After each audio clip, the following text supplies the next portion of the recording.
நம்ம ஹாஸ்பிட்டல் வந்துட்டு very proud to launch the milk bank. Madam சொன்ன மாதிரி it's comprehensive lactation management program.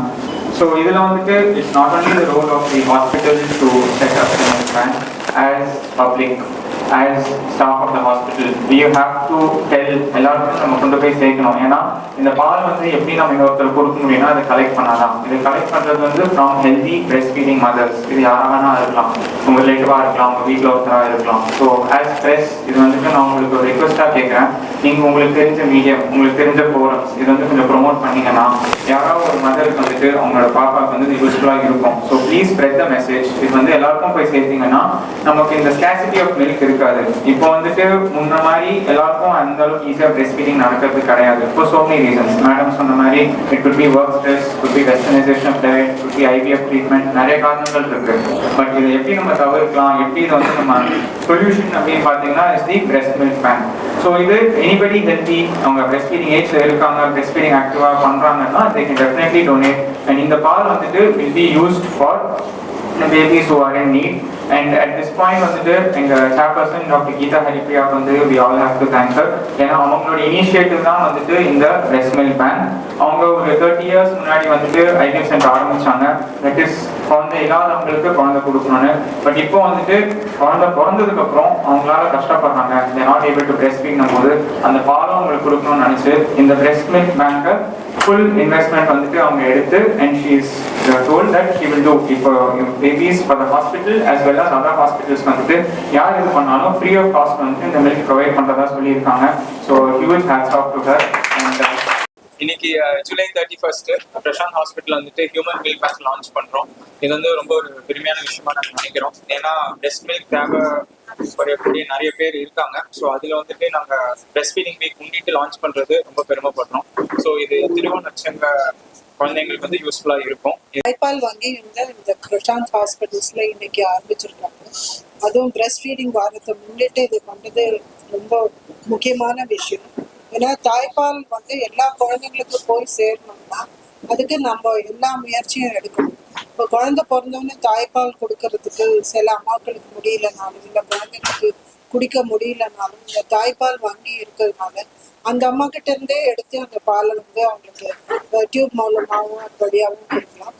அது மட்டும் இல்லாம கொடுக்க முடியாத அம்மாக்களுக்கு இங்க மட்டும் இல்லாம இங்க பிறக்கிற ஆஸ்பத்திரி மட்டும் இல்லாம குழந்தைகள் மட்டும் இல்லாம அவங்க வெளி ஆஸ்பத்திரிக்கும் பிறக்கிற குழந்தைங்களுக்கும் அவங்க கொடுக்க முடியும். ஸோ இந்த மாதிரி வந்து குழந்தைங்களுக்கு தாய்ப்பால் வந்து பிறந்ததுல இருந்து 2 வயது வரைக்கும் கிடைக்க வேண்டிய ஒரு மெசேஜை வந்து இந்த மில்க் பேங்க் வங்கி தொடங்குறது மூலமாக அவங்க வந்து கட்டாயம் எல்லாருக்கும் தெரியப்படுத்திருக்காங்க. அது ரொம்ப வரவேற்கக்கூடிய ஒரு விஷயம். இந்த மாதிரி பண்றதுனால இங்க மட்டும் இல்லாம இங்க வர குழந்தைங்களுக்கு பேரண்ட்ஸ்க்கும் அவங்க சொந்தக்காரங்களுக்கும் இந்த விஷயம் பரவி சுத்து இந்த வேளச்சேரியை சுத்தி இருக்க எல்லாரும் தங்களோட குழந்தைங்களுக்கு தாய்ப்பால் தான் கிடைக்கணும் கொடுக்கணும் அப்படிங்கிற ஒரு முக்கியமான கருத்து வந்து நன்றாக பரவும் அப்படின்ட்டு நான் நம்புறேன். அதனால இந்த விஷயத்துக்கு ரொம்ப ரொம்ப அவங்களுக்கு நன்றி இல்ல சொல்றாங்க டாக்டர் சொல்றாங்க. இப்ப இதுல பாத்தீங்கன்னா ஒரு 10% குழந்தையும் ஒரு 5% மதர்ஸும் பிரச்சனையில இருக்கலாம். அதாவது பிறந்த உடனே அவங்க தாய்ப்பால் கொடுக்க முடியாது. பட் அப்படி இல்லாதப்போ வந்து வேற ஒரு சில காரணங்களுக்காக அது வந்து அது தள்ளி போகுது. அதனாலதான் இப்ப வந்து அந்த அவேர்னஸ் வந்து நம்ம கான்சியஸா இந்த கடிகாரத்தை பார்த்து இப்ப இந்த குழந்தைக்கு எவ்வளவு நேரத்துக்குள்ள தாய்ப்பால் கிடைக்குதுன்னு ஒரு ஆஸ்பத்திரியும் மானிட்டர் பண்ண சொல்றோம். அப்ப அதுல வந்து ஏன் அந்த மாதிரி லேட் ஆகுது, முக்கியமா சிசேரியன் செக்ஷன்ஸ்ல அது ஆகுது அப்படிங்கிற காரணத்தை கண்டுபிடிச்சு இப்போ அம்மாவுக்கு ஆப்ரேஷன் ஆனா கூட ஆப்ரேஷன் தியேட்டர்லயே அந்த குழந்தைக்கு தாய்ப்பால் ஆரம்பிச்சுட்டு அதுக்கப்புறம் அனுப்பணுங்கிற வந்து ஒரு முக்கியமான கருத்தை வந்து எல்லா டாக்டருக்கும் எல்லா ஹெல்த் ஒர்க்கர்ஸ்க்கும் இப்போ வலியுறுத்திட்டு இருக்காங்க. அதனால அது இம்ப்ரூவ் ஆயிருக்கு. முதல்ல பாத்தீங்கன்னா நம்மளுக்கு கம்மியா தான் இருந்தது. இப்போ இந்த NFHS 5ல வந்து அது 2021 பண்ணுது. ஆனா இந்த 3 வருஷத்துல கட்டாயம் இம்ப்ரூவ்மெண்ட் ஆயிருக்கும். ஏன்னா எல்லா கவர்மெண்ட் மட்டும் இல்லாம பிரைவேட் ஆஸ்பத்திரியும் இது ரொம்ப முழு முயற்சியோட சேர்ந்து அதை பண்ணிட்டு இருக்காங்க. ஸோ அதனால இது வந்து கட்டாயம் இம்ப்ரூவ் ஆகும். ஆனா அது அந்த இம்ப்ரூவ்மெண்ட்டுக்கு உங்ககிட்ட இருந்து எங்களுக்கு ஒத்துழைப்பு தேவைப்படும். ஏன்னா இந்த மெசேஜை வந்து எங்களை விட நிறைய பேருக்கு கொண்டு செலுத்தக்கூடியவங்க நீங்க. இந்த மெசேஜை சொன்னா இந்த அம்மாவே என்னை வந்து ஏன் நீங்க 1 மணி நேரத்துக்குள்ள என் குழந்தைகிட்ட பால் கொடுக்கலன்னு கேட்குற அளவுக்கு அவங்களுக்கு அவேர்னஸ் கிரியேட் பண்ணணுங்கிறது என்னோட. எந்த அம்மாவும் தாய்ப்பால் கொடுக்குற அம்மாவும் கொடுக்கலாம். அவங்களுக்கு வந்து சில ஸ்கிரீனிங் பண்ணணும், அவங்களோட ஹெல்த் வந்து சரியா இருக்கா அப்படின்னு. அப்புறம் சில டெஸ்ட் பிரெக்னன்சிலேயே அவங்களுக்கு டெஸ்ட் எல்லாம் பண்ணிருக்கோம். ஏன்னா பால் வழியாக எந்த ஒரு நோயும் அடுத்த குழந்தைக்கு போகக்கூடாதுன்னு ரொம்ப முக்கியமாக நாங்கள் கவனம் செலுத்துறோம். ஸோ அந்த ஸ்கிரீனிங் பண்ணி அந்த அம்மாவுக்கு அவங்க அந்த தாய்ப்பால் கொடுக்கறதுக்கு ஃபிட்டான அவங்க பார்த்துட்டு அதுக்கப்புறம் அவங்க கொடுக்கறதுக்கு முன்னாடி அவங்க குளிச்சுட்டு வரணும், ஹேண்ட் வாஷ் பண்ணணும், அப்புறம் ப்ரெஸ் பம்ப் வந்து ரொம்ப க்ளீனாக இருக்கணும். ஸோ அந்த மாதிரி ஹைஜீன் பார்ட்டை டேக் கேர் பண்ணிட்டு அதுக்கப்புறம் அதை ப்ரோசஸ் பண்ணி அதே மாதிரி ஸ்டோரேஜும் -20 தான் வைக்கணும். ஸோ -20 வைக்கும்போது அது 6 மாதம் வரைக்கும் அந்த தாய்ப்பாலும் நம்ம பயன்படுத்தும். ஸோ அந்த மாதிரி இந்த ப்ரோசஸிங் வந்து சாதாரண அப்படி பால் எடுத்து அப்படி கொடுக்கறது கிடையாது. ஸோ அந்த பால் எடுக்கிறதுக்கும் நிறைய ப்ரோட்டோகால்ஸ் இருக்கு.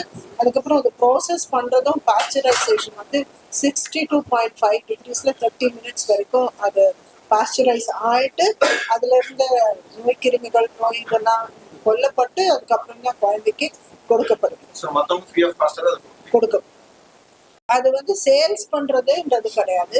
இப்போ வந்து நேஷனல் கைட்லைன்ஸே வந்துருச்சு. 2017 இந்த காம்ப்ரிஹென்சிவ் லாக்டேஷன் மேனேஜ்மெண்ட் சென்டருக்கு மினிஸ்ட்ரி ஆஃப் ஹெல்த் கைட்லைன்ஸ் கொடுத்துட்டாங்க. இப்போ next level of quality control எப்படி பிளட் பேங்க்ஸ் ஆரம்பிச்ச பிறகு குவாலிட்டி கண்ட்ரோல் பண்ணி அதுக்கப்புறம் லைசன்சிங் பண்றாங்களோ அதே மாதிரி இதை பண்ணியிருக்காங்க. அக்கார்டிங் டு FSSAI ஆக்ட் படியும் இந்த தாய்ப்பாலை விற்கக்கூடாதுன்னு அந்த இது திட்டம் கொண்டு வந்திருக்காங்க. ஸோ அந்த ப்ராசஸ் எல்லாம் போயிட்டு இருக்கு.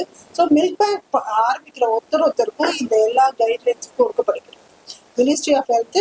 இப்போ நெக்ஸ்ட் இப்போ நிறைய இப்போ கிட்டத்தட்ட 200 மில்க் பேங்க்ஸ் கண்ட்ரியில் வந்தது. ஃபர்ஸ்ட் மில்க் பேங்க் இந்தியாவில் மும்பையில் சயாம் ஹாஸ்பிட்டல் 1989 வந்துச்சு. அதுக்கப்புறம் இப்போ ஒரு 200 மில்க் பேங்க்ஸ் வந்து அக்ராஸ் த கண்ட்ரி வந்திருக்கு. ஸோ அதுக்கெல்லாம் இப்போ ஒரு ஸ்டாண்டர்டைசேஷனுக்கு மானிட்டரிங்க்கு அங்கேருந்து ஒரு டீமும் வரப்போறாங்க. ஆல்ரெடி இப்போ ICH எல்லாம் அவங்களுக்கு டெல்லியிலேருந்து ஒரு டீம் வந்து இன்ஸ்பெக்ட் பண்ணி அவங்க கிட்ட மில்க் பேங்க் எப்படி நடத்தப்படுகிறதுன்றது ஆய்வெல்லாம் நடத்திட்டு இருக்காங்க. ஸோ அதனால அங்கேருந்து மினிஸ்ட்ரி ஆஃப் ஹெல்த் வந்து ஆய்வு வந்து பண்ணுவாங்க. இந்த பிரைவேட் மில்க் பேங்காக இருக்கட்டும், கவர்மெண்ட் ஹாஸ்பிட்டல் இருக்க மில்க் பேங்க் இருந்தாலும் அதை ஆய்வுபடுத்தி அது கரெக்ட் ஸ்டாண்டர்ட்ல அது ஃபங்க்ஷன் ஆகுதான்னு மானிட்டர். சென்னையில முதல்ல அதுல வெளியில வச்சிருந்தீங்கன்னா அம்மா வந்து வெளியிலேயே அவங்க வீட்டுல வச்சிருக்காங்கன்னா நீங்க வெளியில வச்சிருந்தா 4 hours வச்சிருக்கலாம். ஃப்ரிட்ஜுக்குள்ள வச்சாக்கா 24-48 hours வச்சிருக்கலாம். அதை வந்து குழந்தைக்கு கொடுக்கறதுக்கு முன்னாடி ஒரு ஹாட் வாட்டர் பாத்குள்ள நேரடியா அதை சூடு பண்ண ஹாட் வாட்டர் பாத்குள்ள வச்சு பண்ணலாம். அப்புறம் ஃப்ரீசர்ல வச்சாக்கா 1 week அந்த மாதிரி. இங்க வந்து கலெக்ட் பண்றது வந்து அவங்க பார்சலைஸ் பண்ணி ஃப்ரீசிங் வைப்பாங்க. அதுக்கு எல்லாம் பெரிய ப்ரொசீஜர் இருக்கு. நம்ம எக்யூப்மெண்ட்ஸ் எல்லாமே இருக்கு. -20 டிகிரிஸ்ல freeze ஆயிருந்தீங்கன்னா 6 months pasteurise 6 months அன்பாஸ்டரைஸ். கிராமப்புறத்துல awareness கொஞ்சம் பெட்டரா தான் இருக்கு. ஏன்னா அவங்க வந்து வேற பாலுக்கு ஷிஃப்ட் ஆகிறது கொஞ்சம் குறைவா தான் இருக்கு சிட்டியில. அவங்க தாய்ப்பால் வந்து கொடுக்கறது வந்து நிறைய கொஞ்சம் சப்போர்ட்டும் இருக்கு. இப்போ ஒரு நெய்பர் சப்போர்ட் இல்லை ஃபேமிலி சப்போர்ட் வந்து சிட்டியை விட கொஞ்சம் அங்க வந்து கூட இருக்கு. அதனால இன்ஃபேக்ட் சர்வேஸ்லாம் பார்த்தீங்கன்னா அர்பனை விட ரூரல்ல கொஞ்சம் breast feeding rates are better. Subscribe to Vulcan Television. Please subscribe Vulcan Television.